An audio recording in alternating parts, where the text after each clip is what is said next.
দীর্ঘ 5 বছর পর আজকে আকাশ দেশে ফিরল।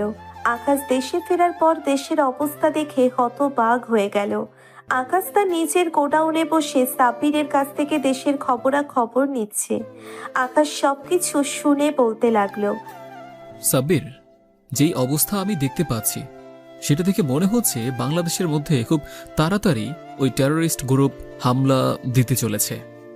হ্যাঁ ভাই, ওরা সুযোগের অপেক্ষায় আছে। বিশেষ করে ঢাকার বিভিন্ন স্থানে ওরা অ্যাটাক করার প্ল্যান করছে, আমি যতটুকু জানতে পারছি আর কি। এভাবে সাব্বির আকাশকে অনেক কিছুই বলতে শুরু করলো। আর আকাশ তার ল্যাপটপের মধ্যে কিছু নিউজ দেখতে পারলো এবং কিছু তথ্য ঘাটাঘাটি করতে শুরু করলো। আর এভাবেই বেশ অনেকটা সময় পার হয়ে যায়। বিকালবেলা আকাশ গাড়ি নিয়ে একটা কাজে যাচ্ছিল, আর হঠাৎ করেই রাস্তার মধ্যে একটা মেয়েকে দেখতে পারলো। মেয়েটা দেখতে অনেক সুন্দর। মেয়েটা রাস্তার মধ্যে একটা বিড়ালের পেছনে দৌড়ে যাচ্ছে। আর তখনই আকাশ তার গাড়িটা থামিয়ে দিল। আর তখন সে মেয়েটার কাণ্ড কারখানাগুলো দেখতে শুরু করলো। মেয়েটা একটা সময় তার বিড়ালটাকে ধরে ফেললো। ধরে ফেলার পরে একা একাই বক বক করতে লাগলো। আর তখন আকাশ মেয়েটার কাছে এগিয়ে যায়। আর এদিকে সাব্বির এবং শিয়াম আকাশের কাণ্ড কারখানা দেখে একা একাই হাসছে। আকাশ মেয়েটার কাছে আসার পরে তখন বলতে লাগলো, এই যে, আপনি কি রাস্তার মধ্যে চোখে দেখেন না? এভাবে কি রাস্তার মধ্যে দিয়ে কেউ দৌড়ে যায়? হ্যাঁ, আরেকটু হলেই তো আপনি আমার গাড়ির নিচে পড়তেন। একটা শুধুমাত্র বিড়ালের জন্য নিজের জীবনটাই তো দিয়ে দিতেন। আমার যেটা ইচ্ছা আমি সেটা করব। আপনার কাছ থেকে আমার সব কিছু শুনতে হবে নাকি? আর আমি তো সাইডে দিয়েই যাচ্ছিলাম, আপনি নিজেই তো গাড়িটা আমার দিকে আনলেন। বাচ্চা একটা মেয়ে, কিন্তু তুমি এত কথা বলতে পারো কি করে? হ্যাঁ, বাচ্চা মেয়ে বাচ্চার মতো থাকবে। মুখে মুখে তর্ক করা আমার একদম পছন্দ নয়, বুঝতে পারছো? এই, আপনার সাহস তো কম নয়। আপনি আমার মুখের উপর কথা বলেন। আপনি জানেন আমি কে? আমার বাবা এখানকার কমিশনার। আমার বাবাকে বললে আপনাকে মেরে পুরো তক্তা বানিয়ে দেবে। ও তাই নাকি? তা আমি তো এখন তোমার বাবার সঙ্গে দেখা করতে যাচ্ছি। তা ওনারই মেয়ে তুমি? যাক, ভালো লাগলো বিষয়টা। চলো তোমাকে তোমার বাসায় নিয়ে যাই। আপনার সঙ্গে কেন যাব আমি? আমি আপনার সঙ্গে যাব না। আপনি আপনার কাজে যান, আমি আমার কাজে যাচ্ছি।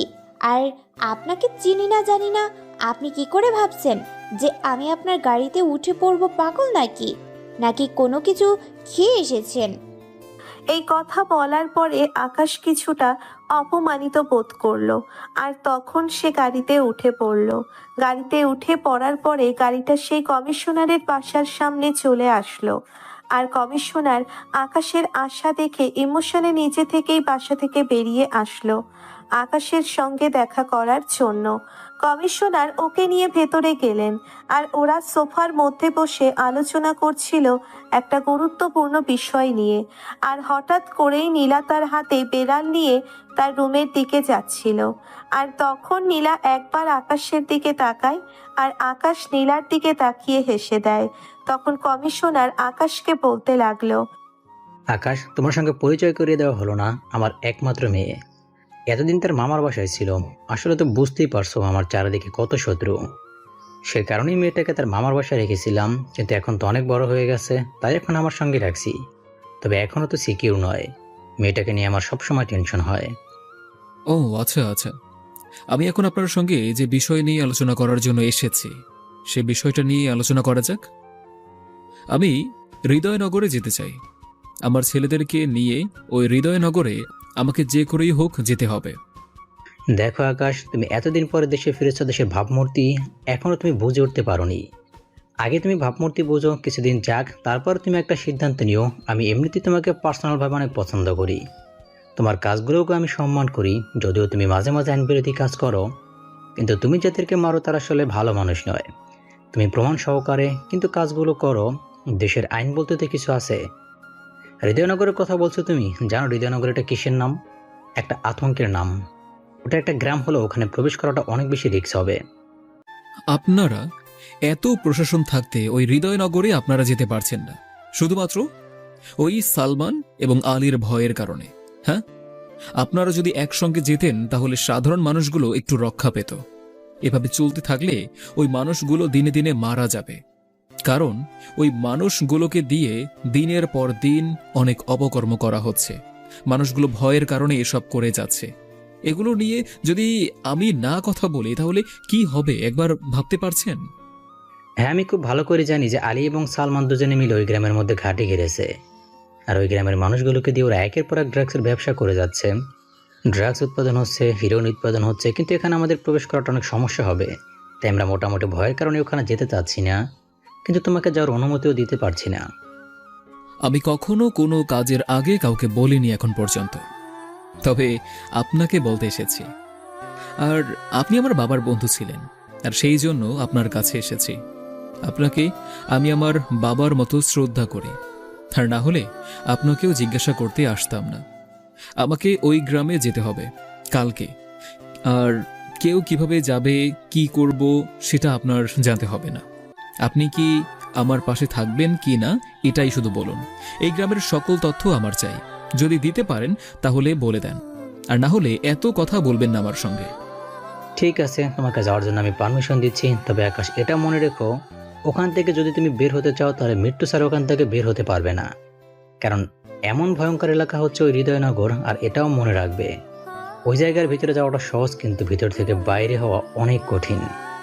হয় তুমি মরবে, না হলে ওদেরকে মেরে সবকিছু জয় করে আবারও ফিরে আসবে। ঠিক আছে, তাহলে আসি। আর আপনার কাছে তথ্য আছে অনেক কিছু, আমাকে সেই ফাইলগুলো দেন।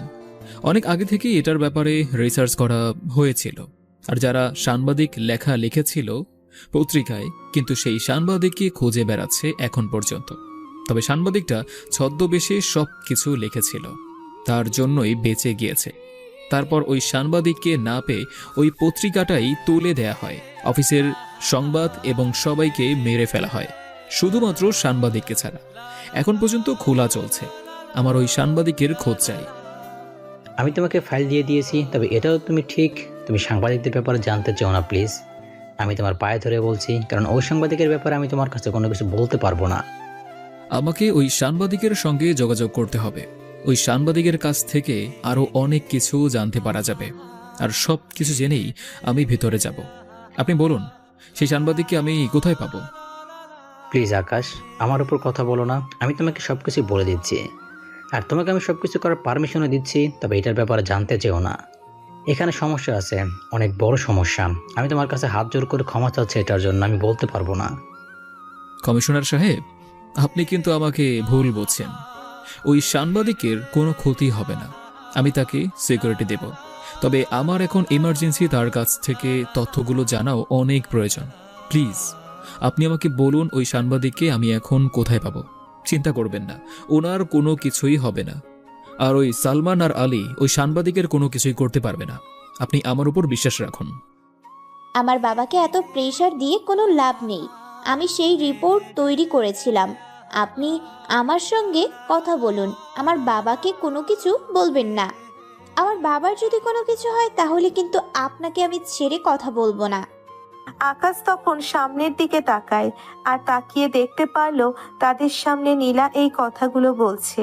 নীলাকে আকাশ যতটা পিচ্ছি ভেবেছিল, নীলা তো এখন তার চেয়ে অনেক বেশি বড়, কারণ নীলা একজন ক্রাইম রিপোর্টার। নীলা এগিয়ে আসলো আকাশের দিকে, আর একটা ফাইল আকাশের কাছে ছুঁড়ে দিল। আর তখন আকাশ এটা দেখতে শুরু করলো, আর তখন নীলা আকাশকে বলতে লাগলো, আসলে আমি আপনাকে সব কিছুই বলতে চাই। আমি আপনার অপেক্ষায় ছিলাম এতদিন। আপনাকে আমি অনেক আগে থেকেই চিনি। আমার সঙ্গে আসুন, আমি আপনাকে সব কিছুই বলছি এবং দেখাচ্ছি। নীলা, আমি চাই না আর কাউকে হারাতে। এমনিতে আমি অনেকজনকে হারিয়েছি, অনেক কাছের মানুষকে হারিয়েছি। এখন তুই ছাড়া আমার বেঁচে থাকার আর কেউ নেই। তোর যদি কোনো কিছু হয়ে যায় তাহলে আমি কাকে নিয়ে বাঁচবো তুই বল। আপনারা কি কথা বলছেন? আমি তো কোনো কিছুই বুঝতে পারছি না। এটার মধ্যে আপনাদের সম্পর্ক কি? আর হৃদয়নগরের সঙ্গে নীলা আর আপনার কি সম্পর্ক আছে? নীলা তখন আকাশের হাত ধরে ফেললো। আকাশের হাত ধরার পরে আকাশের মধ্য দিয়ে কেমন যেন একটা বিদ্যুৎ প্রবাহিত হলো। এই প্রথম কোনো মেয়ে আকাশের হাত ধরেছে। বিষয়টা সত্যিই অন্যরকম লাগছে আকাশের কাছে। নীলাকে প্রথম দেখায় আকাশ ভালোবেসে ফেলেছিল, আর নীলা টানতে টানতে আকাশকে তার রুমে নিয়ে আসলো। আর নীলার রুমে আসার পরে কিছু ছবি দেখালো, আর ছবিগুলোর দিকে তাকিয়ে নীলা তখন আকাশকে বলতে লাগলো, এটা হচ্ছে আমার বড় বোন।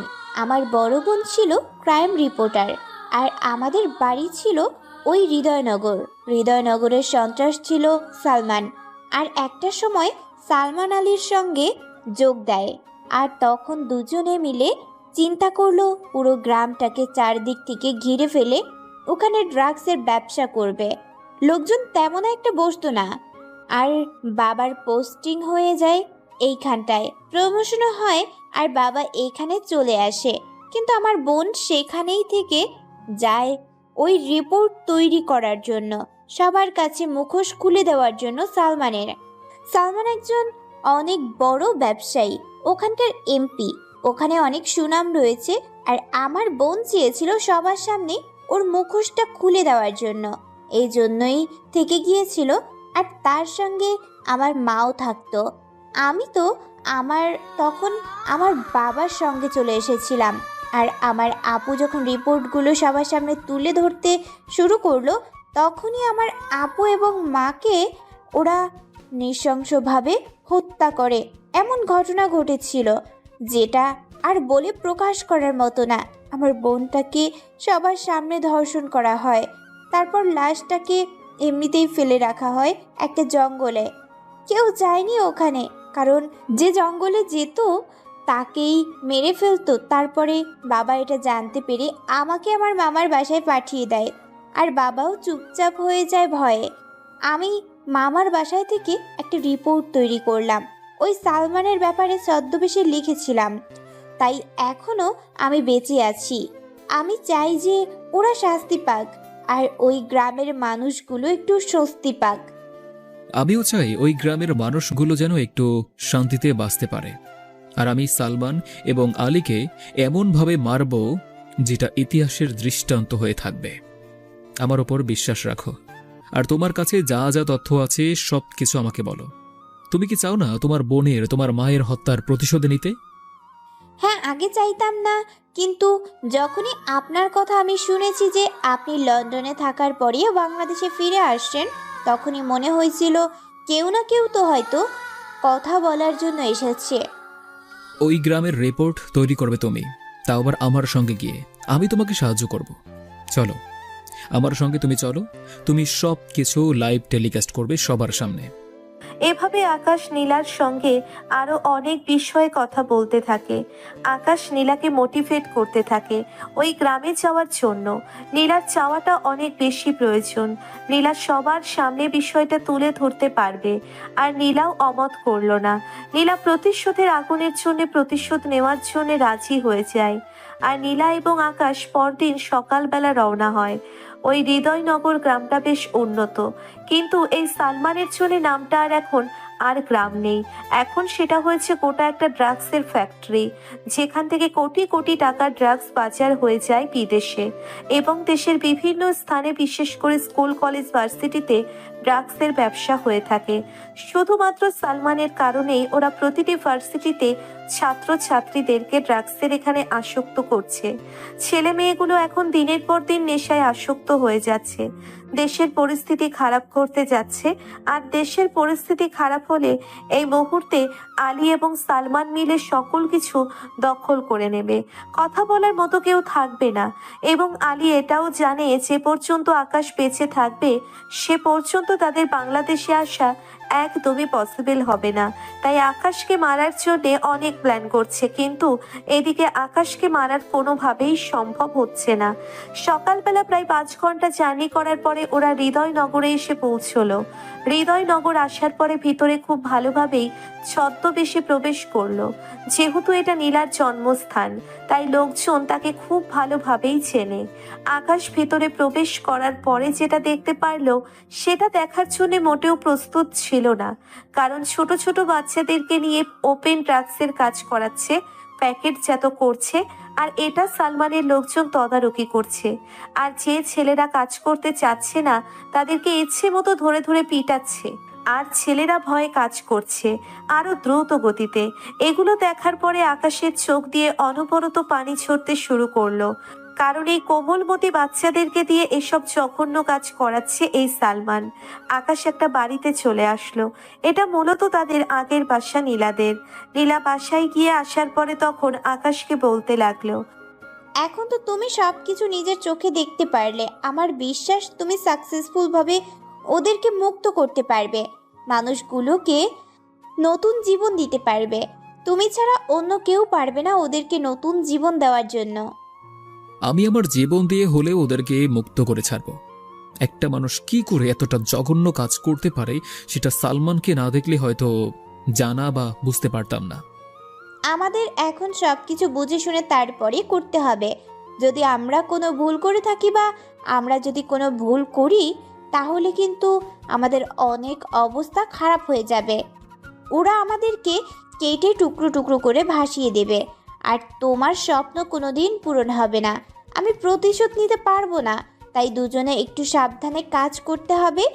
আমাদের কোনো প্রকার ভুল করা যাবে না।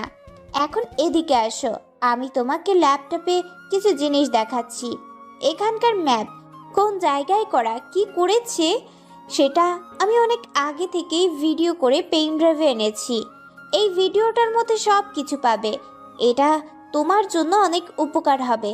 তুমি এটা থেকে অনেক কিছু তথ্য পাবে, আর বিশেষ করে গ্রামের কোন কোন জায়গায় ওদের কয়টা লোক আছে সেটাও তুমি কিছুটা হলেও ধারণা পাবে। এখন হয়তো কিছু লোক এসে গেছে, কিন্তু তোমার তো আন্দাজের ওপর রাখতে পারবে। আর এখন তো তুমি কোনো কিছু করেও দেখাতে পারবে না, কারণ ঘুরতে গেলে তোমাকে সব কিছু জিজ্ঞাসা করবে। আর ওরা যদি একবার সন্দেহ করে ফেলে তাহলে কিন্তু সর্বনাশ হয়ে যাবে। তাই আমাদের সব কিছু বুঝে শুনে তারপরে সামনের দিকে আগাতে হবে, না হলে কিন্তু সমস্ত কিছু শেষ হয়ে যাবে। হ্যাঁ, চলো দুজনে মিলে ওই ভিডিওটা দেখার প্রয়োজন। আর আমার ওই ভিডিওটা দেখে অনেক কিছু জানতে হবে। এই সালমানকে যদি আমি আমার পায়ের কাছে না নিয়ে এসেছি তাহলে আমার নাম আকাশ চৌধুরী নয়। এই কথা বলার পরে নীলা এবং আকাশ দুজনে মিলেই ল্যাপটপের মধ্যে তাদের এই ভিডিওটা দেখতে শুরু করলো। আকাশ এই ভিডিওটা থেকে অনেক কিছুই জানতে পারলো এই গ্রামের ব্যাপারে। কয়টা লোক আছে এটার কিছুটা হলেও ধারণা পেল। আর এসব কাজ করতে করতেই বেশ সারাটা দিন সময়টা পার হয়ে গেল। সন্ধ্যাবেলায় আকাশ এবং নীলা দুজনে মিলেই বের হলো। নীলা তার ক্যামেরা নিয়ে বের হয়েছে। নীলা তার ক্যামেরা দিয়ে সবকিছু ভিডিও করতে শুরু করে। রাতের বেলায় সালমানের লোকজন তারা এসব অপকর্ম করছে, কিন্তু রাতের বেলায় ছেলেদেরকে পাওয়া যাচ্ছে না। ওরা হয়তো তাদের নিজেদের বাড়িতে চলে গেছে। আর কয়েকটা ট্রাক এসেছে গ্রামের ভিতরে, আর এখান থেকে সমস্ত ড্রাগসের সাপ্লাই চলে যাবে দেশের বিভিন্ন স্থানে, স্কুল, কলেজ এবং ভার্সিটিতে। এসব ট্র্যাকের মধ্যে মালামাল তুলে দিচ্ছে সালমানের কিছু লোকজন। আর এসব কিছু দূর থেকেই নীলা ভিডিও করতে শুরু করলো, আর ভিডিও করে লাইভ টেলিকাস্ট করতে শুরু করলো। আর তখনই হঠাৎ করে তাকে কেউ একজন দেখে ফেললো। আকাশ তখন পেছনে তাকিয়ে দেখতে পারলো তাদের পিছনে পিস্তল তাক করে দাঁড়িয়ে আছে দুইটি ছেলে। আর আকাশ সামনে থাকা একটা পাথর পা দিয়ে তোলে, ওদের দিকে ছুঁড়ে দেয়, আর সঙ্গে সঙ্গে ওদের হাত থেকে পিস্তল পড়ে যায়। আর তখন আকাশ তার কোমর থেকে পিস্তলটা বের করে ওদেরকে গুলি করে দিল। আর যেহেতু আকাশের পিস্তলের মধ্যে সাইলেন্সার লাগানো, তাই কোনো সমস্যা হলো না, কোনো শব্দ হয়নি। আর আকাশ ওদের কাছে চলে আসলো। আর ওদের কাছে আসার পরে ওদের থেকে মোবাইলটা নিয়ে আকাশ তাড়াতাড়ি করে ওই স্থান ত্যাগ করলো। আকাশ তার নিজের বাসায় আসার পরে ওই মোবাইলটা থেকে সমস্ত তথ্য বের করতে শুরু করলো, কিন্তু মোবাইলটা লক্ষ্য করা আর মোবাইলটা না খুলতে পারলে কোনোভাবেই কোনো কিছু বের করা যাবে না। তার কম্পিউটারে ফ্ল্যাশ দিলে সব কিছুই চলে যাবে। আকাশ অনেকবার ট্রাই করলো, আর মাত্র একবার করা যাবে। আর এই একবার যদি ভুল হয় তাহলে মোবাইলের সমস্ত কিছু চলে যাবে। কোনো তথ্যই পাওয়া যাবে না। আর তখন নীলা আকাশের এটা বুঝতে পারলো আর নীলা আকাশের দিকে এগিয়ে আসলো। আর এগিয়ে আসার পরে মোবাইলটা হাতে নিয়ে চিন্তা করতে শুরু করলো। আর তখন নীলা আকাশকে বলতে লাগলো, যেহেতু এটা সালমান এই মোবাইলটা দিয়েছে, আর সালমান সবার মোবাইলের মধ্যে শুধুমাত্র একটা সিকিউরিটি দেওয়া থাকে, আর সবার মোবাইলের সিকিউরিটি মনে হয় একটাই হবে। সালমানের প্রিয় শব্দ কি এটা তুমি খুব ভালো করে জানো। আমি জানি না ওই প্রিয় কোনো ডায়লগ বা শব্দটাই হলো এটার পাসওয়ার্ড, আমার এমনটাই মনে হচ্ছে। আকাশ এই কথা শোনার পরে নীলার থেকে মোবাইলটা নিয়ে একটা শব্দ টাইপ করলো। না শব্দটা টাইপ করার পরে মোবাইলটা খুলে গেল। আকাশের এমনটা মনে হচ্ছিল প্রথম প্রথম, কিন্তু একটু কনফিউজড ছিল। আর যখন নীলা বলে দিল তখন আকাশ একদম শিওর হয়ে গেল যে এটাই হলো পাসওয়ার্ড। ভাগ্য ভালো ছিল যে এটা কোনো ভুল পাসওয়ার্ড ছিল না, না হলে সবকিছুই চলে যেত। আকাশ মোবাইল থেকে অনেক কিছু জানতে পারলো। আর তা হঠাৎ করেই মোবাইলে কল আসলো। আকাশ কলটা রিসিভ করলো। আরো পাশ থেকে সালমান ওই ছেলেটাকে মনে করে বলতে লাগলো, কালকে আলী তোদের সঙ্গে দেখা করার জন্য বাংলাদেশে আসবে, আর আলীকে এয়ারপোর্ট থেকে রিসিভ করে এই গ্রামে নিয়ে আসবি। এই হৃদয়নগরে নিয়ে আসার পরে সবকিছু ঘুরিয়ে দেখাবে, আর উনি সেই দিনেই চলে যাবে। ওনার যেন কোনো সমস্যা না হয়। আকাশ কিন্তু তার লোকজনকে চারদিকে ছড়িয়ে ছিটিয়ে রেখেছে, যে কোনো সময় অ্যাটাক করতে পারে। তাই আলীর যেন কোনো কিছু না হয়, সে ব্যাপারে ভালোভাবে সিকিউরিটি দিবি। আমি যে জায়গায় আছি এখান থেকে বের হওয়া যাবে না, আর কাজগুলো ঠিক মতো করবি। আমি সুযোগ পেলে তোদেরকে আবার কল দেব। এখন রাখছি, কালকে সকাল 8টায় এয়ারপোর্ট থাকবি। তখন সালমান কল কেটে দেয়। আর সালমান কল কেটে দেওয়ার পরে আকাশ শিয়ামকে কল দিল। আর পরপরই শিয়াম কলটা রিসিভ করলো। আর আকাশ এদিকে শিয়ামকে বলতে শুরু করলো, কালকে সকাল 8টার ফ্লাইটে আলী দেশে ফিরবে। ওখান থেকে সোজা হৃদয়নগর চলে আসবে। আলীকে এ পর্যন্ত নিয়ে আসার পর্যন্ত সব কিছু তোরা ম্যানেজ করে দিবি। আলীকে কোনোভাবেই হৃদয়নগরে আসতে দেওয়া যাবে না। আলী যদি একবার ঢুকে পড়ে তাহলে অনেক বড় ক্ষতি হয়ে যাবে। এইসব মানুষের এই গ্রামে অনেক মেয়ে আছে যেগুলো আলীর চোখে পড়ে যাবে। আর আলী একবার এখানে আসতে পারলে সব কিছু খারাপ হয়ে যাবে। আমি এখানেই কোনো কাজ করতে পারবো না। সালমান হয়তো আমাকে কখনো দেখেনি, কিন্তু আলী আমাকে খুব হাড়ে হাড়ে ভালো করে চেনে। তাই আলীকে এমনভাবে ফেরত পাঠাতে হবে যেন সে ভয় পেয়ে আবারও সেই ফ্লাইটে চলে যায় বা অন্য জায়গায় চলে যায়, কিন্তু কোনোভাবেই তাকে হৃদয়নগর পর্যন্ত আসতে দেওয়া যাবে না। মারার চেয়ে মারতে পারি, এটাই সবচেয়ে বেশি কাজের, বুঝতে পারছিস? তাকে এখন মারার কোনো প্রয়োজন নেই, কারণ এখন মারতে গেলে তোরা পারবি না। সে শক্তিশালী, আর এখন তাই বলছি ওকে ভয় দেখাবি। ভাই, আপনি কোনো চিন্তা করবেন না। আপনি আমাদেরকে যেভাবে ট্রেনিং দিয়েছেন, যেভাবে শিক্ষা দিয়েছেন, আমরা সেভাবেই পালন করে যাব। আর মারার চেয়ে মারতে পারি, এই কথাটা আপনি আমাদেরকে সব সময় বলেন, এটা আমরা খুব ভালো করেই জানি। এদিকে আকাশ শিয়াম এবং সাব্বিরকে সকল কিছু বুঝিয়ে দেয়। আর এভাবেই বেশ অনেকটা সময় পার হয়ে গেল। রাতের বেলা আকাশ কিছুটা সময় পার করছিল আর বাহিরে এসে মোবাইল টিপছিল আর চিন্তা করছিল এসব মানুষগুলোর কথা। আর হঠাৎ করে দেখতে পারল নীলা একা একা দাঁড়িয়ে দাঁড়িয়ে আকাশের তারাগুলো গুনগুনছিল। আর তখন নীলার পাশে এসে দাঁড়ায় আকাশ। আর তখন নীলা বলতে লাগলো, কি ব্যাপার, এখনো ঘুমাননি? কালকে সকালে অনেক কাজ আছে, আপনি না ঘুমালে তো কোনো কাজ করতে পারবেন না। আমার কথা বাদ দিন, আমি তো রিপোর্টার, যে কোনো সময় রিপোর্ট তৈরি করতে পারি। আর অলরেডি আমার কাছে অনেক রিপোর্ট আছে, আজকে অলরেডি লাইভ টেলিকাস্ট করেছি। এগুলো হয়তো এখন পর্যন্ত সালমানের কাছে খবর চলে গেছে। একটা কথা জিজ্ঞেস করব, সেটা হলো একবার আপনি আর একবার তুমি, বিষয়টা একটু অন্যরকম হয়ে যাচ্ছে না? হয় তুমি করে বলো, না হয় সব সময় আপনি করে বলো, কিন্তু এভাবে তো আর মেনে নেওয়া যাচ্ছে না, তাই না? আসলে যখন যেটা প্রয়োজন আমি তখন সেটাকেই ব্যবহার করি। যেখানে এত রিয়্যাক্ট করার কি আছে? আমি কি বলেছি আপনি বুঝতে পারলেন? আকাশে তারাগুলো কিন্তু অনেক সুন্দর। আজকে পুরো আকাশ ভরে গিয়েছে আকাশের তারা দিয়ে। আমার নামের সঙ্গে কিন্তু অনেক মিল আছে। আমি যেমন সবার বলতে থাকি, সবাই আমাকে বুকের মাঝে নিয়ে লালন করতে থাকে। কাউকে পটানোর ধান্দা মনে হচ্ছে। এরকম কাব্যিক কথাবার্তা তো একজন মাফিয়া কিংয়ের মুখে মানায় না। আকাশকে সবাই ভয়ঙ্কর রূপে জানে, কিন্তু সে যে একজন কাব্যিক মানুষ, কবি মানুষ, সেটা তো আমার জানা ছিল না। বেশ গিরগিটির এর মতো রূপ পরিবর্তন করতে পারেন আপনি। আকাশ এবং নীলা এভাবে দুজন মিলে কথা বলতে থাকে, আর এভাবেই বেশ অনেকটা সময় পার হয়ে যায়। আর দুজনে কথা বলতে বলতে এত তাড়াতাড়ি যে সময়টা পার হয়ে যাবে বুঝতে পারল না। অনেক রাত করে আকাশ ঘুমাতে যায়, তাই ঘুম থেকে উঠতে একটু দেরি হয়। ঘুমটা ভাঙলো তার একটা কলের শব্দে। শিয়াম তাকে কল দিয়েছে কয়েকবার, কিন্তু কল ধরেনি। শেষ পর্যন্ত পরপর অনেকগুলো কল দেওয়ার পরে আকাশের ঘুম ভাঙলো। আকাশ ঘুম থেকে উঠে এই কলটা রিসিভ করলো। সাব্বির তখন ওপাশ থেকে আকাশকে বলতে লাগলো, ভাই, আপনাকে এতগুলো কল দিলাম, আপনি কল ধরলেন না ভাই। অনেক বড় বিপদ হয়ে গেছে। আলী তো এখন তার লোকজন নিয়ে সরাসরি বাংলাদেশে আসছে। ভেবেছিলাম আলী একা আসবে, কিন্তু প্রাইভেট বিমানে করে ও লোকজনকে নিয়ে চলে এসেছে। এখন তো মনে হচ্ছে ওরা অনেক কিছু প্ল্যান করে আছে। আরো কিছু লোক আসবে মনে হয়। এটাই তো ভালো হয়েছে। এখন আমার অনেক বেশি সুবিধা হবে, তাকে একসঙ্গে মারতে পারবো। শোন, আলীকে কি করেছিস? আলী কি এখন সালমানের কাছে, নাকি এদিকে আসছে? ভাই, আমরা সবাই মিলে আলীর গাড়ির উপর অ্যাটাক করেছিলাম, আর আলীর গাড়ি হৃদয়নগরের দিকে না এসে ওরা জঙ্গলের দিকে চলে যায়। আমার মনে হয় ওখান দিয়ে যে কোনোভাবে সালমানের সঙ্গে যোগ দিবে, কিন্তু সালমান এখন কোথায় আছে সেটাই আমরা জানি না। ওদেরকে ওদের মতো করে থাকতে দে।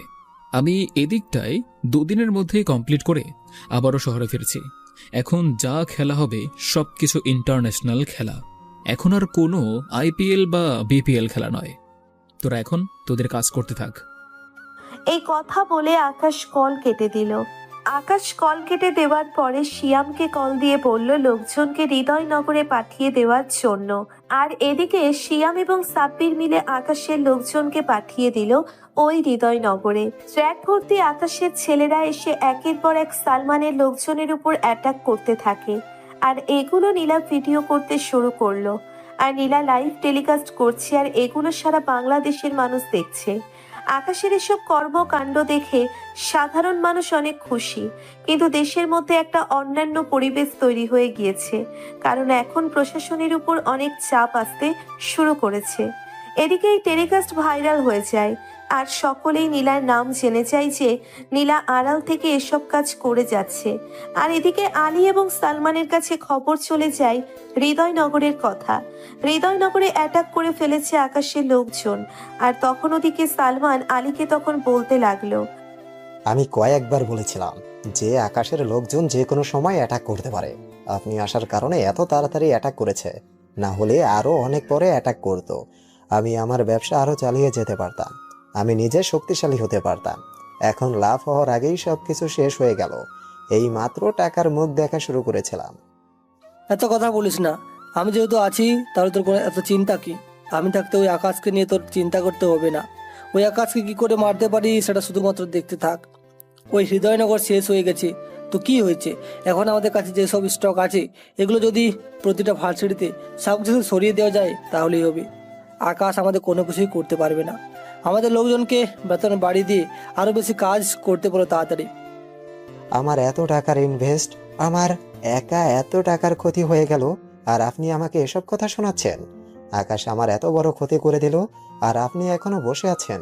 আপনি সৌদি থেকে এসে কি করলেন? আরও উল্টো আপনার উপর অ্যাটাক করা হয়েছে। সকালবেলা আকাশের লোকজন আপনাকে বুঝিয়ে দিয়েছে ওরা কি করতে পারে। আকাশ কি চাইছে আপনি বুঝতে পারছেন না? ওর অনেক ক্ষমতা। আমি আকাশের সঙ্গে আর লাগতে যাব না। আমার ব্যবসা পুরো লাঠে উঠে গেছে। এখন কি করব নিজেই বুঝতে পারছি না। আর আপনি আকাশকে কি করবেন আপনি জানেন। দেখ, আমি কিন্তু এতবার কথা বলা পছন্দ করি না। আমি যেহেতু বাংলাদেশে এসে গেছি আর কোনো চিন্তা করতে হবে না। আমি অন্য মাফিয়াদেরকে বাংলাদেশে আসার জন্য বলছি।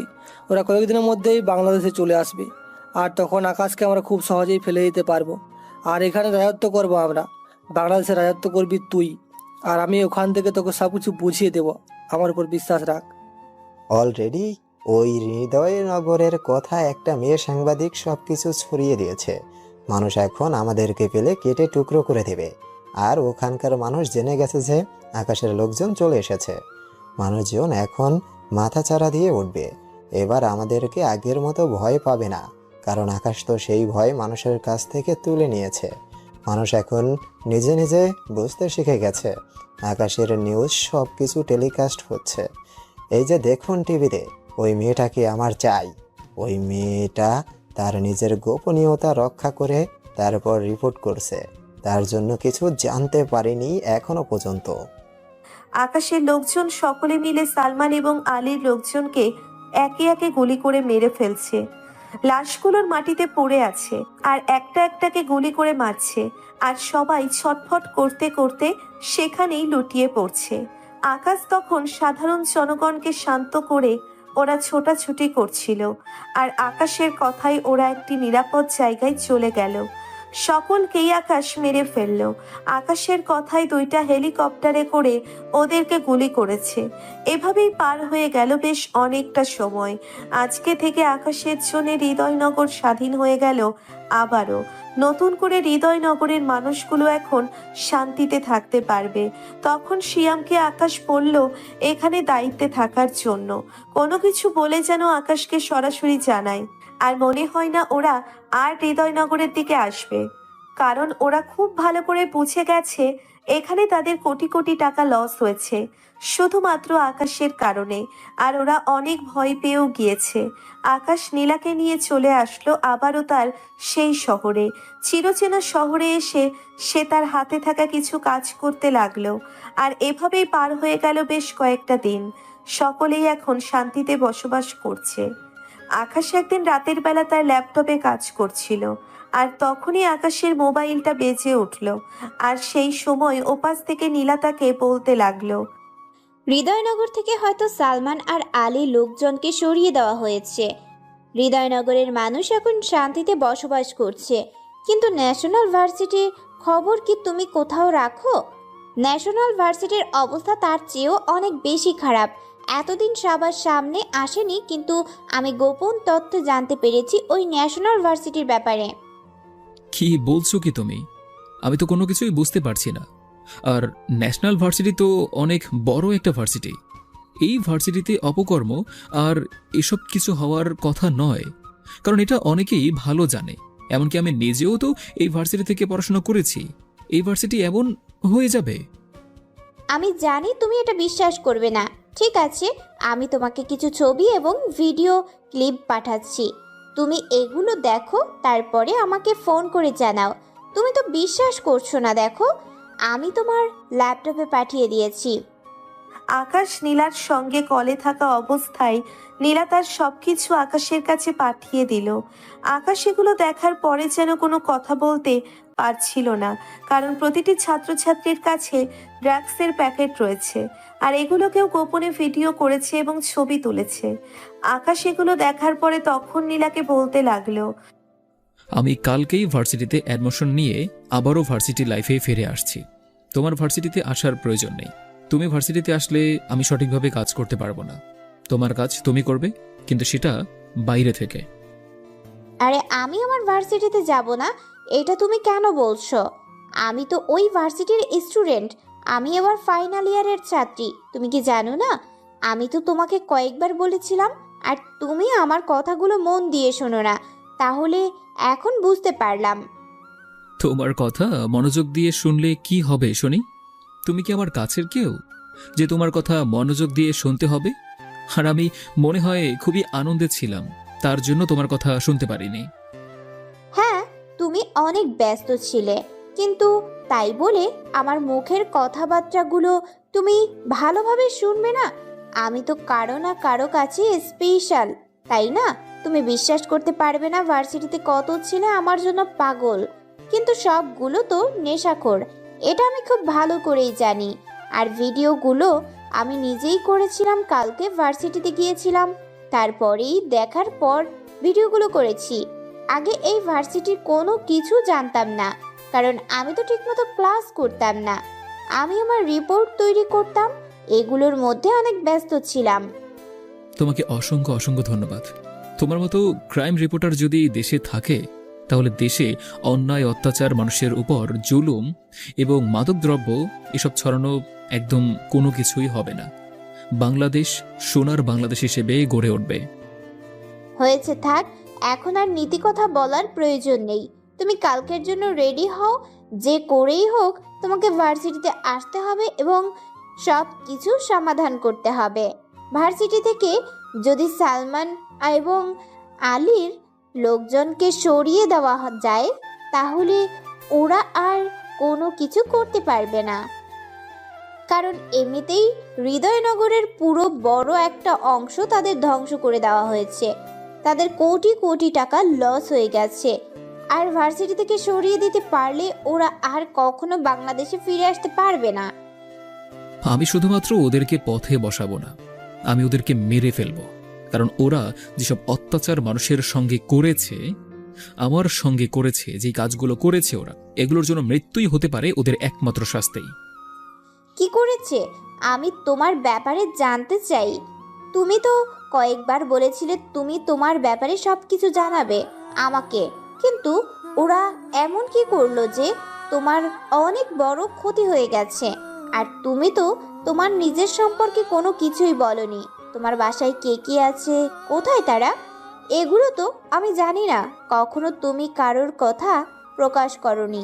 ইভেন এখন পর্যন্ত মানুষ তোমার ব্যাপারে খুব ভালো করে জানে, কিন্তু তোমাকে দেখেনি। আকাশ নীলার সঙ্গে কথা বলতে বলতে কিছুটা সময় পার করে দিল। তখন আকাশের ইচ্ছে হলো নীলার সঙ্গে দেখা করে সব কিছু বলার। আকাশের আজকে কেমন যেন একটু অন্যরকম মনে হচ্ছে। আকাশ কোনো কিছু না ভেবে তার গাড়িটা নিয়ে রওনা দেয় নীলার কাছে। নীলার বাসার সামনে এসে গাড়িটা নিয়ে দাঁড়িয়ে থাকলো। আর কিছুক্ষণের মধ্যেই নীলা গাড়ির কাছাকাছি চলে আসলো আর আকাশকে সামনে রেখে দিল। আর তখন এসে আকাশকে বলতে লাগলো, আমার একটা সুন্দর পরিবার ছিল। আমার মা, বাবা, ছোট বোন সবাই ছিল, কিন্তু কোনো একটা দুর্ঘটনার কারণে আমার সব কিছু হারাতে হয়। দুর্ঘটনাটা হলো, আমার বাবা ছিলেন একজন সায়েন্টিস্ট। উনি এমন কিছু আবিষ্কার করতে চেয়েছিলেন যেন রাসায়নিক দ্রব্য দিয়ে মানুষ দ্বিগুণ শক্তি পায়, মানে কাজ করার ক্ষমতা বৃদ্ধি পাবে। আর ওইটা নিয়েই কাজ করছিলেন আমার বাবা। আর এটা সালমান এবং আলী জানতে পারে। ওরা জানার পরে এটাকে ওরা অপব্যবহার করবে শুরু করে দেয়। আর এটার কারণে বাবার উপর অনেক জুলুম করে। বাবা শেষ পর্যন্ত রাজি হয় না। আর তখন ওরা আমার পুরো পরিবারকে তুলে নিয়ে গিয়ে যা করার প্রয়োজন তাই করে। আমি বেঁচে গিয়েছিলাম। 1 বছর পর্যন্ত আসতে পারিনি ভয়ে। পরে সিদ্ধান্ত নিলাম এখান থেকে কিছু করতে হবে। তারপর ওখান থেকেই সাজিয়ে নিলাম নিজেকে এমন জায়গায় নিয়ে গেলাম, শেষ পর্যন্ত 8 বছর পরে দেশে ফিরলাম। আর এখন তাদের বিরুদ্ধে আমি আছি। এখান থেকেই আমি সালমান এবং আলীর সমস্ত ব্যবসা ধ্বংস করে যাচ্ছি। এবার বাংলাদেশে এসে ওদেরকে খুন করব, যেন ওরা আর কোনো দেশে জীবিত ফিরে যেতে না পারে। আমি হয়তো শুনেছিলাম এই ঘটনাটা, যে একজন বিখ্যাত সায়েন্টিস্টের মেয়েকে তুলে নিয়ে গিয়ে ধর্ষণ করা হয়েছে। এমন একটা রিপোর্ট তৈরি করেছিল কেউ একজন, কিন্তু তাকেও পরে খুন করে দেওয়া হয়। তবে আমি ততটাও জানতাম না। বিশ্বাস করো নীলা, আমার যখন এগুলো মনে হয় তখন আমি নিজেকে কন্ট্রোল করে রাখতে পারি না। আমি আমার নিজের মধ্যে থাকি না। আমি কেমন যেন হিংস্র হয়ে যাই। কোনো কিছু ভালো লাগে না। সব সময় বুকের মাঝে চেপে রেখে এখন পর্যন্ত বেঁচে আছি, ওদেরকে খুন করব বলে। ওদেরকে যদি আমি না মারতে পারি আমার পরিবারের আত্মা শান্তি পাবে না। আমার পুরো পরিবার হত্যা করেছে। আমার ছোট বোনটাকে রেহাই দেয়নি। ওই জানোয়ারের বাচ্চাগুলো আমার বোনটাকেও রেহাই দেয়নি। আমি তোমার পাশে সব সময় আছি, সব সময় থাকবো। তুমি তোমার পরিবারের প্রতিশোধ নিবে, আমিও আমার বড় বোনের প্রতিশোধ নেব। ওদের মতো শয়তান এবং কুলাঙ্গারের বেঁচে থাকার কোনো অধিকার নেই। ওরা মানুষের অনেক অনেক ক্ষতি করেছে, আর ক্ষতি করতে দেয়া যাবে না। কালকে ভার্সিটিতে যাব, আর তুমিও হয়তো ভার্সিটিতে যাবে। অনেক রাত হয়ে গিয়েছে, নাহলে তোমার বাবা আবার রাগারাগিও করতে পারে। আচ্ছা, আমার বাবা তোমাকে দেখে এত ভয় পায় কেন? সব কিছু জানার পরেও তোমাকে কেমন যেন ভয় ভয় কথা বলে। তুমি তো সব কিছু জানো এবং তোমার ব্যাপারও আমার বাবার সব কিছু জানে, তবুও এত ভয়টা কিসের? আমি এখন পর্যন্ত বুঝতে পারলাম না। উনি আমার আসল পরিচয় সম্পর্কে জানে হয়তো, আর এই কারণেই উনি ভয় পায় কথা বলতে। তবে আমাকে ভয় পাওয়াটা আমার কিন্তু বেশ ভালোই লাগে। কি, তোমার এত বড় সাহস? তুমি আমার সঙ্গে কথা বললে? আমার বাবার ব্যাপারে যদি কোনো কিছু বলো না, তোমাকে পুরো শেষ করে দেব। কত বড় সাহস তুমি আমার বাবার ব্যাপারে কথা বলো? এখন আর কোনো কিছু বলা লাগবে না। এখন তুমি তোমার মতো করে বাসায় চলে যাও, অনেক রাত হয়ে গিয়েছে। আমার তো কালকে আবার ভার্সিটিতে যেতে হবে। এভাবে দুজনে মিলে কথা বলার পরে আকাশ তার বাসায় চলে আসলো। আকাশ বাসায় আসার পরে খাওয়া দাওয়া করে ঘুমিয়ে পড়লো। পরদিন সকালবেলা ভার্সিটিতে যেতে রেডি হয়ে নিল ছদ্মবেশে। একটা ঢিলেঢালা পোশাক পরেছে, জিন্সের প্যান্ট যেটা অনেক কম দামি, আর একটা শার্ট পরেছে, এটা ফুটপাত থেকে কেনা, আর পায়ে একজোড়া জুতো। এগুলো দেখলে যে কেউ বলবেন ক্ষেত থেকে হয়তো উঠে এসেছে। আকাশ এগুলো পরেই ভার্সিটির দিকে হেঁটে হেঁটে যেতে শুরু করলো। আর ভার্সিটির গেটে আসার পরেই দারোয়ান তাকে দেখে ভিতরে যেতে দিল না, আর জিজ্ঞেস করতে লাগলো, এই তোর সাহস কি করে হয় এই ভার্সিটির সামনে আসার? যদি ভিক্ষা করার ইচ্ছা থাকে তাহলে সামনে বসে থাক, ছাত্রছাত্রীরা এমনিতে সব কিছু দিয়ে দেবে। এখানে তোর মতো ছেলেদের যাওয়ার কোনো অধিকার নেই, বুঝতে পারছিস?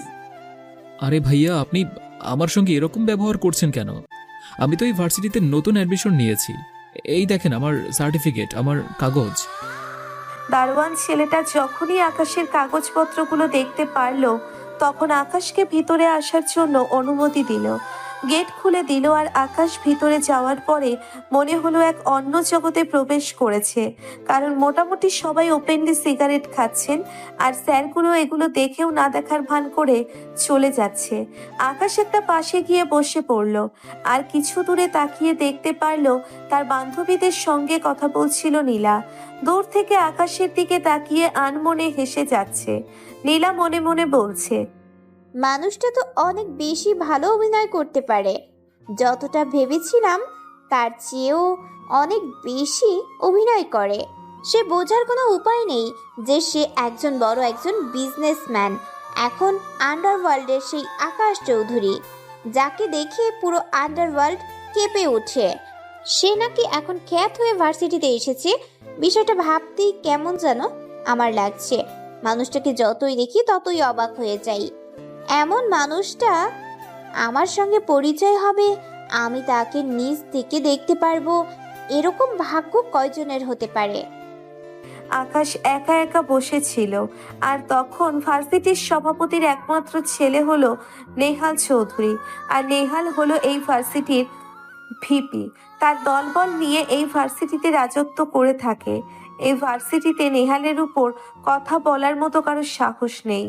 আর নেহালের বন্ধু বান্ধব যখন আকাশকে পাশে বসে থাকতে দেখলো, তখন আকাশকে একটু জ্বালানোর জন্য নেহালকে বলে আকাশের কাছে চলে আসলো। আকাশের সামনে দাঁড়ানোর পরে ওদের সামনে দাঁড়িয়ে গেল বসা থেকে আকাশ। দাঁড়িয়ে থাকার পরে তখন নেহাল বলতে লাগলো, কিরে, ভার্সিটিতে নতুন এসেছিস আর অথচ আমাকে দেখেও না দেখার ভান করে আছিস? আর আমাকে দেখে দাঁড়ালি না কেন? আমার ছেলেরা বলার পরে কেন দাঁড়ালি? ভাইয়া, আপনি আসার সাথে সাথে আমি দাঁড়িয়ে গিয়েছি। আর ভার্সিটিতে আমি নতুন এসেছি, তাই সঠিকভাবে কোনো কিছু জানি না। প্লিজ ভাইয়া, আমাকে ক্ষমা করে দিন। আর কখনো আপনার সামনে এমন ভুল করব না। এখন থেকে আপনাকে দেখলে সম্মান দিয়ে চলাফেরা করবো ভাইয়া। এবারের মতো আমাকে ক্ষমা করে দিন। আচ্ছা ঠিক আছে, আর শোন, ওই দোকান থেকে এই টাকা নিয়ে যা। আরও দোকান থেকে একটা প্যাকেট দিবে, ওই প্যাকেট নিয়ে এসে আমার কাছে দিবি। তাড়াতাড়ি যা, দেরি করিস না। আকাশ খুব ভালো করে বুঝতে পারলো এটা অন্য ধরনের র্যাগিং। আকাশ দোকানে চলে আসলো। আকাশ দোকানে আসার পরে টাকাগুলো দিল, আর টাকাগুলো দেওয়ার পরে দোকানদার তাকে একটা বড় প্যাকেট হাতে ধরিয়ে দিল। আকাশ এই বড় প্যাকেটটা নিয়ে তাড়াতাড়ি করে নেহালের কাছে চলে আসলো। আর এটা দেখে নেহালের বন্ধু বান্ধব আনমনে হেসেই যাচ্ছে। আকাশকে নিয়ে অনেক ধরনের ট্রল করছে। আর নেহাল তখন প্যাকেটটা দেখে বলল একটা মেয়েকে দিয়ে আসার জন্য। না, না করতে পারলো না আকাশ। খুব ভালো করে জানে এখানে না করলে তার অবস্থা কি হতে পারে এবং সবকিছু তারা জেনে যাবে। আর ওদেরকে কোনোভাবে বুঝতে দেওয়া যাবে না যে সেই আকাশ চৌধুরী আর এখন কোনো অবস্থাতেই জানতে দেওয়া যাবে না তার আসল পরিচয়। আকাশ মুখ বুজে সবকিছু সহ্য করলো। তারপর আকাশ একটা মেয়ের পিছনে এসে দাঁড়িয়ে ডাক দিল মেয়েটাকে। আর তখন মেয়েটা পেছন ফিরে তাকালো। মেয়েটা ওপাশ ফিরে মোবাইলের মধ্যে কথা বলছিল। আকাশ তখন মেয়েটাকে বলতে লাগলো, আপু, আপনার জন্য নেহাল ভাইয়া এই প্যাকেটটা পাঠিয়ে দিল। এই নিন এই প্যাকেটটা।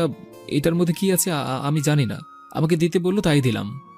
মেয়েটা তখন আকাশের কাছ থেকে প্যাকেট নিল। আর প্যাকেট নেওয়ার পরে মেয়েটা নিচু থেকে প্যাকেট খুলে দেখতে লাগলো।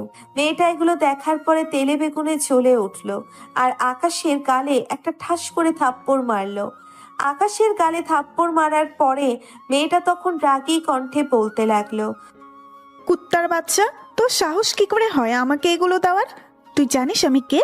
আমি এই ভার্সিটির প্রধান অধ্যাপকের একমাত্র মেয়ে, যেখানে আমার সঙ্গে ছেলেরা কথা বলতে আসার সাহস পায় না, আর সেখানে তোর মতো ফকির আমাকে এগুলো দেওয়ার সাহস কি করে পায়? আমার তো এখনো মাথায় আসছে না। আর নিহালকে আমি খুব ভালো করে চিনি। তুই এগুলো নিয়ে এসেছিস আর অথচ অন্যজনের নাম দিচ্ছিস। তুই কি আমাকে এগুলো পাঠিয়েছিস? আরে তুই কি পাগল হয়ে গেছিস নাকি?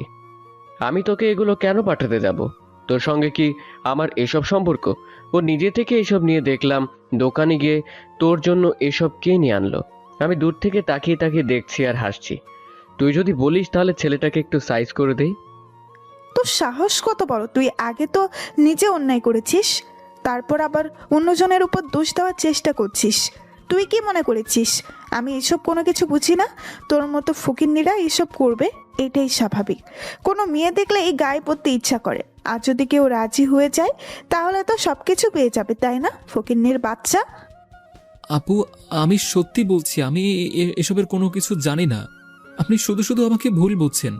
আমি সত্যি আপনার জন্য এসব কিছু ইচ্ছে করে আনিনি। আমি এই ভার্সিটিতে নতুন ভর্তি হয়েছি, আর এসব ভার্সিটির নিয়ম আমি সত্যিই জানি না। মানে হলো, ভাইয়া বলল ওই দোকান থেকে ওই প্যাকেটটা কিনে আনার জন্য, কিন্তু প্যাকেটটার এমনভাবে মোড়ানো ছিল যে আমি কোনো কিছুই দেখতে পারিনি। আর দেখলে আমি কখনোই এসব নিয়ে আসতাম না। প্লিজ আপু, আমাকে ক্ষমা করে দিন, আমাকে মারবেন না। তখন মারিয়া আর কোনো কথা না বলে আকাশকে আরো কয়েকটা থাপ্পড় লাগিয়ে দেয়। আর থাপ্পড় লাগিয়ে দেওয়ার পরে মারিয়া সেখান থেকে রাগে গজগজ করতে করতে চলে গেল। এটা দেখে সকলেই আকাশের দিকে তাকিয়ে হাসতে শুরু করলো। তারা বিশ্বাস করে নেহাল এবং তার বন্ধুরা মিলে আরো বেশি করে ট্রল করছে আকাশকে নিয়ে। আকাশ লজ্জায় অপমানে সে নীরবে একটা জায়গায় বসে পড়ল। আর কিছুক্ষণ পরেই নীলা চলে আসলো। আকাশের কাছে আসার পরে আকাশের দিকে রাগী চোখ নিয়ে তাকিয়ে আছে। আর তখন নীলা বলতে লাগলো, আমি তোমাকে অভিনয় করতে বলেছিলাম, কিন্তু তুমি এত ভালো অভিনয় করতে পারবে সেটা তো আমার জানা ছিল না। কে বলেছিল এগুলো আনার জন্য? আর তুমি খুব ভালো করেই জানতে এগুলোর মধ্যে কি থাকে। এগুলো হলো ভার্সিটির র্যাগিং। তুমি নিজেও ইউনিভার্সিটি থেকে করে তারপরে গিয়েছো। টুকটাক র্যাগিং হয়ে থাকে, আর তোমার চেয়ে ভালো তো আর কেউ জানবে না, তাই না? তবু কেন এগুলো দিতে গেলে? ওই মেয়েটা তোমাকে কতগুলো থাপ্পড় মারলো, তুমি কোনো কিছু বললে না কেন? দেখো, সব সময় সবকিছু বলতে হয় না, কিছু সময় চুপচাপ থাকতে হয়। আর আমি যদি এগুলো না করতাম তাহলে ওরা আমাকে সন্দেহ করত। যারা খ্যাত হয়ে ভার্সিটিতে আসে তাদেরকে যেভাবে বলা হয় সেভাবেই চলাফেরা করে। আর আমি যদি কোনো কিছু বলতে যেতাম বা করতে যেতাম তাহলে ওরা আমাকে সন্দেহ করত। এমনিতেই চারদিকে আমাকে নিয়ে অনেক কথা হচ্ছে। আর এটা যে সালমান এবং আলীর লোক নয়, তারা যে আলীর সঙ্গে কাজ করে না, এটা কোনো প্রমাণ আছে তোমার কাছে? হ্যাঁ, মনে হয় নেহাল ওদের সঙ্গে যুক্ত রয়েছে। তাই বলে তুমি সব কিছু সহ্য করবে? মেয়েটা তোমাকে শুধু শুধু থাপ্পড় মারলো, আমার কিন্তু একদম সহ্য হয়নি। ইচ্ছে করছে মেয়েটার কানের পর্দা ফাটিয়ে দেই। ওর সাহস কি করে হয় তোমার গায়ে হাত দেওয়ার? তোমার গায়ে হাত দেওয়ার আগে ওর তো 100 বার ভাবা উচিত ছিল তুমি কে। আরে, ওই মেয়েটা তো আমাকে মাত্র 4টা থাপ্পড় মেরেছে, কিন্তু তুমি তো এই 4টা থাপ্পড়ের চেয়ে বেশি কথা বলছো। আর আমাকে থাপ্পড় মেরেছে, এখানে তোমার এত জ্বলছে কেন? থাপ্পড়টা তো আমার লেগেছে, তাই না? তোমার তো আর লাগেনি। ব্যথাটা তো আমি পেয়েছি। আমার জন্য তোমার অনেক চিন্তা হয়, তাই না? না, তোমার জন্য আমার চিন্তা হবে কেন? তুমি আমার কে যে তোমার জন্য আমি সবসময় এত চিন্তা করতে যাব? দুজনেই মানুষের উপকার করার জন্য কাজ করছি, আর যেহেতু একই কাজ করছি তাই একটু খোঁজ খবর নেওয়াই লাগে, তাই না? তা আমার সঙ্গে তো সিয়াম এবং সাব্বির, ওরা দুজনেও দেশের জন্যই তো কাজ করছে, দেশের মানুষের উপকারের জন্যই তো কাজ করছে। তা ওদের জন্য কি তোমার এরকমই চিন্তা ভাবনা হয়? না, মানে আসলে সবার জন্য তো এত চিন্তা করার মানুষ আমার কাছে নেই। আমার চিন্তা আমি নিজে করি, আর তুমি আমার কাছে স্পেশাল। সব কিছু তোমাকে বুঝিয়ে বলতে হবে এমন তো কোনো কথা নেই। আমি গেলাম, আমার ক্লাস আছে। এই কথা বলার পরে নীলা এখান থেকে চলে গেল। আর নীলা চলে যাওয়ার পরে আকাশ একা একাই হাসতে শুরু করলো। মেয়েটা তাকে অনেক বেশি ভালোবাসে, আর আকাশও তাকে ভালোবাসে। আর তারা দুজনেই জানে দুজনকে তারা অনেক বেশি ভালোবাসে, কিন্তু কেউ কাউকে বলে না। এটার মধ্যে অন্যরকম ভালো লাগা কাজ করে।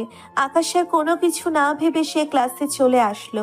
তার ক্লাসে আসার পরে দেখতে পারলো স্যার যথারীতি ক্লাস শুরু করে দিয়েছে। আর আকাশ অনুমতি নিয়ে পিছনের বেঞ্চে গিয়ে বসে পড়ল, কারণ সামনের দিকে অনেক আগেই জায়গা ফিল আপ হয়ে গেছে। আর আকাশ পিছনে বসে স্যারের ক্লাসে মনোযোগ দিয়েছিল। হঠাৎ করেই স্যার কিছু কোড নাম্বার বোর্ডের মধ্যে লিখে দিল, আর বেশ কিছু সংখ্যক ছেলেগুলো এই কোড নাম্বার লিখে নিল। আর বাকিরা কোনো কিছুই বুঝতে পারল না। ওদের মুখ দেখেই বোঝা যাচ্ছে আকাশের সন্দেহ হলো এই কোড নাম্বার পড়ার পর। এটা লেকচার দেওয়ার কোনো অংশ নয়, এটা হলো কোনো কিছুর হিন্টস। আকাশ গোপনে এই ছেলেগুলোর ভিডিও করে নিল, যেন ভিডিওর মধ্যে ওই ছেলেগুলোর চেহারা খুবই ভালোভাবে দেখতে পারে। আর এভাবেই ক্লাসগুলো শেষ করে সে তার বাসায় চলে আসলো। আর এভাবেই 3-4 দিন পার হয়ে গেল। একদিন বিকেলবেলা নীলা আকাশকে কল দিল ওই কোডগুলো ব্যাপারে জানানোর জন্য। আর তখন নীলা ওপাশ থেকে আকাশকে বলতে লাগলো, তুমি আমাকে বলেছিলে না ওই কোডগুলোর ব্যাপারে জানার জন্য? আমি ওই কোডগুলোর ব্যাপারে জানতে পেরেছি। ওই কোডগুলো দ্বারা আজকের তারিখ বোঝানো হয়েছে, আর যেই জায়গাটা উল্লেখ করা হয়েছে সেই জায়গাটা আমাদের শহর থেকে কিছুটা দূরে অবস্থিত, তুরাগ নদীর পাশে। ওখানে নির্জন এলাকা, আর ওখানেই হয়তো বোঝানো হয়েছে। ঠিক আছে, তোমাকে অসংখ্য ধন্যবাদ। আর বাকি কাজগুলো তুমি করতে থাকো। এমনভাবে সবার সামনে রিপোর্ট তৈরি করবে যেন সবাই এটা দেখে তাক লাগিয়ে যায়। আমি আজকে ওখানে যাব। আকাশ তখন কল কেটে দিল। আকাশ কল কেটে দেওয়ার পরে সাব্বিরকে বলল রেডি হওয়ার জন্য। আর সকলেই রেডি হয়ে নিল ওই জায়গায় যাওয়ার জন্য। 5 মিনিট পরেই গাড়িতে উঠে পড়ল সবাই, আর গাড়িটা চলতে শুরু করলো সেই জায়গার উদ্দেশ্যে। দীর্ঘ 1 ঘন্টা জার্নি করার পরে ওই তুরাগ নদীর পাশে নির্জন এলাকায় চলে আসলো। ওই নির্জন এলাকায় এসে গাড়ি থেকে সবাই নেমে সামনের দিকে হাঁটতে শুরু করলো। হঠাৎ করে দেখতে পেল সেখানে একটা বাইক রাখা আছে, আর সকলেই লুকিয়ে গেল। সে সময় কিছু লোক ওই বাইকের কাছে আসতে শুরু করলো। আর লোকটাকে দেখে আকাশ অবাক হয়ে গেল, কারণ এটা তো নেহাল। নেহাল সালমানের সঙ্গে কথা বলতে বলতে এদিকে আসছে, আর পেছনে রয়েছে ভার্সিটির এই রসায়ন শিক্ষক এবং ফিজিক্সের টিচার। ওরা 4 জন মিলে কথা বলছিল, আর বিশেষ করে নেহাল সালমানকে বলতে লাগলো, আমি তো কোনো কিছুই বুঝতে পারছি না। আকাশ কি করে আমাদের ব্যাপারে জানতে পারলো? আমি তো ভাবতেই পারছি না, ওর মতো ছেলে আমাদের ব্যাপারে কি করে জানতে পারবে? আজ পর্যন্ত কেউ আমাদের ব্যাপারে জানতে পারেনি, আর হঠাৎ করে মিডিয়ার সামনে গিয়ে এগুলো আনতে গেল। এগুলো আনার জন্য আকাশ নিজে সাহায্য করেছে, কিন্তু এই মিডিয়াতে আনছে শুধুমাত্র একটা মেয়ে, আর এই মেয়েটার নাম হলো নীলা। কিন্তু মেয়েটার আর কোনো পরিচয় আমাদের কাছে নেই, শুধুমাত্র নামটা জানা গেছে, আর কোনো কিছুই জানা যায়নি। জানা যায় আকাশের কারণেই। যার কাছে জানতে গিয়েছি সেই মারা গেছে, মেরে ফেলেছে ওই লোকটাকে। এভাবে চলতে থাকলে আমি পুরো পথে বসে যাব। যে করেই হোক ওই আকাশকে মেরে ফেলতে হবে। আকাশকে না মারতে পারলে ভার্সিটি থেকে আমাদেরকে সব কিছু শেষ করে দেবে। তাই ভার্সিটিতে এখন আর ড্রাগসের ব্যবসা করা যাবে না, আমার অন্য জায়গায় হস্তান্তর করতে হবে, কালকে সকালবেলা ট্রাকে করে এগুলো আমার গোডাউনে নিয়ে আসবি, সেখান থেকেই সাপ্লাই করা হবে। কিন্তু আমি যদি দিনের বেলায় কাজটা করতে যাই তাহলে তো সবার চোখে পড়ে যাব। আর তখন যদি আকাশের লোকজন এসে আমার সঙ্গে ঝামেলা করে তখন কি করব? আমিও কোনো কিছু এখন ভাবতে পারছি না। আমি আলির সঙ্গে কথা বলে দেখি সে কি বলে, তারপরে আমি তোকে জানিয়ে দেব। এখন আপাতত এখান থেকে যা। আর এই জায়গাটা যদি একবার আকাশের লোকজন জানতে পারে তাহলে কিন্তু সর্বনাশ হয়ে যাবে। এখন থেকে আর ক্লাসের মধ্যে এসব দেওয়ার দরকার নেই। কোড নাম্বার যদি একবার বুঝে ফেলে তাহলে আমার সর্বনাশ হয়ে যাবে। তারপর 2টা বাইকে করে ওরা 3 জন মিলে চলে গেল। এদিকে আকাশ তার লোকজনকে নিয়ে ফিরে আসলো। এটা দেখে সাব্বির বেশ অবাক হলো, কারণ ওরা তো এসেছিল অ্যাটাক করার জন্য, কিন্তু হঠাৎ করে আকাশ অ্যাটাক না করে চলে গেল কেন, কোনো কিছুই বুঝতে পারছে না। সাব্বির সবাইকে নিয়ে আসার পরে তখন সাব্বির আকাশকে জিজ্ঞেস করতে লাগলো কেন এভাবে চলে আসা হলো। আর তখন আকাশ বলতে লাগলো, আজকে রাতে এই 3 জনকে মারতে হবে, তারপরে ওদের 2 জনকে অ্যাটাক করব আমি, কারণ ওদেরকে না মারলে ওরা যে কোনো সময় পালিয়ে যেতে পারে। তার জন্য আগে গোড়া থেকে উপড়ে ফেলতে হবে। এ কথা বলার পরে সাব্বির আর কোনো কথা বলল না, কারণ ও আকাশের প্ল্যান সম্পর্কে কিছুটা হলেও ধারণা রাখে। রাতের বেলা আকাশ এবং সাব্বির দুজনেই বের হলো। উদ্দেশ্য ওই নেহাল এবং বাকি 2 জন শিক্ষককে হত্যা করবে। আর প্রথমে চলে আসলো ওই শিক্ষকদের বাসায়। তারা শিক্ষকের বাসায় আসার পরে ওদের 2 জনকে একসঙ্গে ধরে নিয়ে আসলো বাসা থেকে। আর 2 জনকে একসঙ্গে দাঁড় করিয়ে আকাশ জিজ্ঞাসা করতে লাগলো, তোরা কি করে পারলি মানুষের সঙ্গে এমন বেইমানি করতে? আমার তো এখনো বিশ্বাস হচ্ছে না তোরা এত ভালো একজন শিক্ষক, আর শেষ পর্যন্ত তোরা শয়তানগুলোর সঙ্গে যুক্ত হয়েছিস। সাধারণ ছেলেগুলোকে খারাপ বানাচ্ছিস, ওদেরকে দিয়ে ব্যবসা করাচ্ছিস। ভাই আমাদের কিছু করার ছিল না, ওরা আমাদেরকে ভয় দেখিয়েছিল। তাছাড়া আমাদেরকে অনেক টাকা দিয়েছে, আর লোভে পরে আমরা এসব কাজ করে ফেলেছি। আমাদেরকে ক্ষমা করে দিন ভাই। তো ওদেরকে ক্ষমা করা তো একদম যাবে না, কারণ তোরা শিক্ষক নামের কলঙ্ক। তোদের জন্যই অনেক শিক্ষক অপমানিত হয়। তোদেরকে বাঁচতে দেওয়া যাবে না। তোরা আমার মা বাবাকে বাঁচতে দিসনি। তোরা সবাই মিলে আমার পুরো পরিবারকে হত্যা করেছিস। ভাই আপনার পুরো পরিবারকে সালমান এবং আলী হত্যা করেছে। আমরা শুধুমাত্র দাঁড়িয়েছিলাম, আমাদের এখানে কোনো কিছু করার ছিল না। আমরা তো ওদের টাকার গোলাম, ওরা টাকা দেয় আর আমরা সে অনুযায়ী কাজ করে দেই। আকাশ আর কোনো কথা না বলে ওদেরকে গুলি করে দিল। ওরা ছটফট করতে করতে সেখানেই মারা গেল। তারপরে নেহালকে উল্টো করে ঝুলিয়ে পেটাতে পেটাতে মেরেই ফেললো। এভাবেই পার হয়ে গেল 2টা দিন। চারদিকে খবর ছড়িয়ে গেছে 2 জন শিক্ষক এবং নেহালকে মেরে ফেলা হয়েছে। আকাশ ভালো করে বুঝতে পারছিল ওরা এখন জায়গা বদল করে ফেলেছে। আকাশ সবাইকে নিয়ে রেডি হতে থাকে সালমান এবং আলীকে অ্যাটাক করার জন্য। হঠাৎ করে তার জীবনটা উলটপালট হয়ে যায় একটা ফোন কল আসার কারণে। আকাশ ল্যাপটপে কাজ করছিল, বিশেষ করে ওরা কোন জায়গায় আছে সেই ম্যাপটা ভালো করে দেখছিল। আর আকাশ কলটা রিসিভ করলো, আর রিসিভ করার পরে ওপাশ থেকে নীলা কান্নামাখা কণ্ঠে বলতে লাগলো, আকাশ কোথায় তুমি? ওরা আমার বাবা এবং আমাকে তুলে নিয়ে এসেছে। আমরা কোথায় আছি সেটা নিজেও জানি না। প্লিজ আকাশ, আমাকে বাঁচাও। আর তখনই নীলার কাছ থেকে মোবাইলটা নিয়ে নিল আলী। আলী এবার আকাশকে ওপাশ থেকে বলতে শুরু করলো, কিরে, তুই তো এখনো বেঁচে আছিস, আর তুই যতদিন পর্যন্ত বেঁচে থাকবি ততদিন আমরা শান্তিতে কোনো কিছু করতে পারবো না। তোর পুরো পরিবারকে হত্যা করেছি, কিন্তু তোকে সেদিন আমরা পাইনি। যদি সেদিন থাকতি তাহলে তোকে হত্যা করতাম। এখন তো তোর প্রিয় মানুষটা এদিকে আমার কাছে এসে কান্না করছি। হাই, তাড়াতাড়ি নিয়ে যা মেয়েটাকে, নাহলে তুই তো মেয়েটাকে নিয়ে আমার ছেলেরা বিছানা গরম করবি। তার আগে আমি নিজেই বিছানা গরম করব। দেখ, তোর সঙ্গে আমার ঝামেলা হয়েছে, তোর সঙ্গে শত্রুতা হলো আমার, কিন্তু এখানে নীলার কোনো দোষ নেই। নীলার কোনো ক্ষতি করবি না তুই, তাহলে তোকে আর আস্ত রাখবো না আমি। এটা কি করে হয়? নীলা তো আমার অনেক ক্ষতি করে ফেলেছি। আমার সকল কিছু তো সে মিডিয়াতে ছড়িয়ে দিয়েছি। মানুষজন এখন আমাকে পাগলের মতো খুঁজে বেড়াচ্ছি শুধুমাত্র এই নীলার কারণে। আর মেয়েটাকে এত সহজে ছেড়ে দিব, এটা তুই ভাবলি কি করি? মেয়েটাকে আমি আমার বিছানায় নিয়ে যাব, তারপর কিডনিগুলো বিক্রি করে দেবো। কুত্তার বাচ্চা, অনেক বড় পাপ করে ফেলেছিস তুই। অনেক কথা বলেছিস, এবার থাম। তোর সঙ্গে আমি দেখা করার জন্য এখনই আসছি, আর শুধুমাত্র 10 মিনিট ওয়েট কর। 10 মিনিট পরেই তুই দেখবি তোর জীবন কেমন উলট পালট হয়ে যায়। এই বলে আকাশ কল কেটে দিল। আকাশ কল কেটে দেওয়ার পরে আকাশ তাড়াতাড়ি করে তার লোকজনকে রেডি হতে বলল, আর শিয়ামও ওই হৃদয়নগর থেকে লোকজন নিয়ে আসতে বলল। কিছুক্ষণের মধ্যেই আকাশ তার লোকজনকে নিয়ে আলী এবং সালমানের আস্তানায় চলে আসলো। আকাশ একা একা হেঁটে যেতে লাগলো, তার পেছনে একটা ব্যাগ রয়েছে। কিছুক্ষণ যাওয়ার পরে কয়েকটা ছেলে এসে আকাশের হাত বেঁধে ফেললো। তারপর হাত থেকে ব্যাগটা নিয়ে আকাশের চোখ বেঁধে ভিতরে নিয়ে এলো। আকাশের গানে মাইক্রোফোন রয়েছে গোপনে, কিন্তু এটা কেউ দেখতে পারেনি। আকাশকে ভেতরে নিয়ে যাওয়ার পরে আকাশের চোখের বাঁধন এবং হাতের বাঁধন খুলে দেওয়া হলো, আর তখন আকাশ তাকে দেখতে পারলো।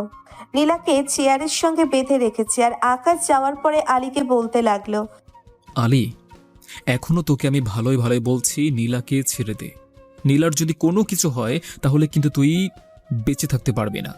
আমার পুরো পরিবারকে তুই হত্যা করেছিস, এখন এসেছিস আমার প্রিয় মানুষটার ক্ষতি করতে। হ্যাঁ, এমনিতেই মেয়েটা আমার অনেক বড় ক্ষতি করে ফেলেছি। আমার ব্যাপারে সকলকে এই মেয়েটাই জানিয়েছি, না হলে মানুষজন কোনো কিছু জানতে পারতো না। আমি শান্তি মতো এই বাংলাদেশের রাজত্ব করতে পারতাম, কিন্তু তোদের দুজনের কারণে আমার সব কিছু শেষ হয়ে গেল। তখনই কয়েকজন এসে আকাশকে মারতে লাগলো। আকাশও ওদেরকে মারতে লাগলো, আর মারামারির এক পর্যায়ে সবাইকে মেরে ফেললো। তখনই দেখতে পারলো আলী নীলার দিকে এগিয়ে যাচ্ছে, আর তখন আকাশ তার মারামারি বন্ধ করে দেয়। আর যখন এগিয়ে যাচ্ছিল তখন আকাশ সেটা চোখ বন্ধ করে, আর সহ্য করতে পারলো না। আকাশ মাইক্রোফোনে বলল সবাইকে ফায়ার করার জন্য, আর সেই সময়ে এতক্ষণে সবাই প্রস্তুতি নিয়ে নিয়েছে, আর সবাই আকাশের বলার অপেক্ষায় ছিল। আর আকাশের অর্ডার শুনে সকলেই ফায়ার করতে শুরু করলো। সকলেই ছোটাছুটি করছে এবং আকাশের লোকজনের উপর গোলাগুলি করছে। আর আকাশ সে সময় কমিশনার এবং নীলার হাতের বাঁধন খুলে দেয়। আর নীলার বাঁধন খুলে দেওয়ার পরে নীলা কান্না করতে করতে আকাশকে শক্ত করে জড়িয়ে ধরে। আকাশ নীলাকে জড়িয়ে ধরে ওদেরকে গুলি করতে শুরু করলো। সালমান এবং আলীর লোকজন পারল না, আর ওরা সকলেই মারা গেল। আর আকাশের গুলিতে সালমান মারা গেল। তখন দেখতে পারলো আলী তার গাড়িতে করে পালিয়ে যাচ্ছে। আকাশ গিয়ে আলীকে ধরে ফেললো, আর লাথি দিয়ে ফেলে দিল।